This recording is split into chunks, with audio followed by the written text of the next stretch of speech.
দ্বিতীয় বিশ্বযুদ্ধের সময় হিটলারের প্রভাবশালী মন্ত্রীদের একজন ছিলেন জোসেফ গোয়েবেলস। সে সময় গোপন অভিসারে সময় কাটাতে একটি বাড়ি ব্যবহার করতেন গোয়েবেলস। লাভ নেস্ট নামে তার সেই বাড়িটি নিয়ে বেশ বিপাকেই পড়েছে জার্মান সরকার। বাড়িটি তাদের কাছে রীতিমতো বোঝা হয়ে দাঁড়িয়েছে। এখন তারা এমন কাউকে খুঁজছেন যাকে ফ্রিতে বাড়িটি দিয়ে দেওয়া যায়। হিটলারের প্রচারমন্ত্রী হওয়ায় জোসেফ গোয়েবেলসের নিয়ন্ত্রণে ছিল জার্মানির ভেতর তথ্য প্রবাহের বিষয়টি। ওই সময়ে তার অনুমতি ছাড়া কোনো সংবাদ প্রকাশ হতো না গণমাধ্যমে। যে বাড়িতে বসে তিনি পুরো দেশের তথ্য প্রবাহ নিয়ন্ত্রণ করতেন কিংবা মেতে উঠতেন কোনো সুন্দরী নারীর সাথে গোপন অভিসারে, সেই বাড়িটি লাভ নেস্ট নামে পরিচিতি পায়। যুক্তরাজ্যের দ্য টেলিগ্রাফ এক প্রতিবেদনে বলছে, বাড়িটি রক্ষণাবেক্ষণে সরকারের প্রচুর ব্যয় হচ্ছে। সেই চিন্তা করে বাড়িটি নিতে আগ্রহী কাউকে বিনামূল্যে দিয়ে দেওয়ার সিদ্ধান্ত নিয়েছে বার্লিন কর্তৃপক্ষ। বর্তমানে এই বাড়ি বার্লিন সরকারের সম্পত্তি। কিন্তু বাড়িটির সঙ্গে জড়িয়ে থাকা নাৎসি শাসনামলের পীড়াদায়ক ইতিহাস ও রক্ষণাবেক্ষণের অধিক ব্যয় নিয়ে বিপাকে পড়েছে কর্তৃপক্ষ।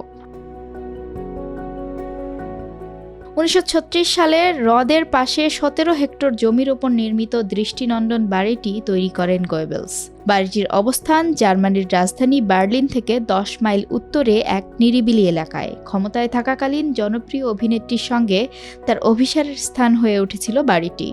2000 সাল থেকে বাড়িটি খালি পড়ে আছে। বাড়িটি এখন জরাজীর্ণ, ভেঙে গেছে বাড়ির অনেক জানালা, খোয়া গেছে অনেক দরকারি জিনিসপত্র। বাড়িটিতে বসবাস করতে হলে আগে মেরামত করতে হবে। বাড়িটি ঘিরে এখন নানা রকম প্রস্তাব দিচ্ছে কর্তৃপক্ষ। এর মধ্যে ফেডারেল সরকারের অধীনে বাড়িটিকে দেওয়ার পাশাপাশি প্রয়োজনে ব্যক্তি মালিকানায় এটি দেওয়া যেতে পারে বলছে তারা। যদি উপযুক্ত প্রস্তাব না আসে তবে বাড়িটিকে ভেঙে ফেলার পথে হাঁটবে বার্লিন সরকার। এতে মেরামত করার চেয়ে তাদের খরচ কম হবে বলে বলা হচ্ছে। বার্লিনের অর্থমন্ত্রী স্টেফান এভার্স বলেন, যিনি বাড়িটির দেখভাল করতে আগ্রহী হবেন তাকে সরকারের তরফ থেকে বাড়িটি উপহার হিসেবে দেওয়া হবে।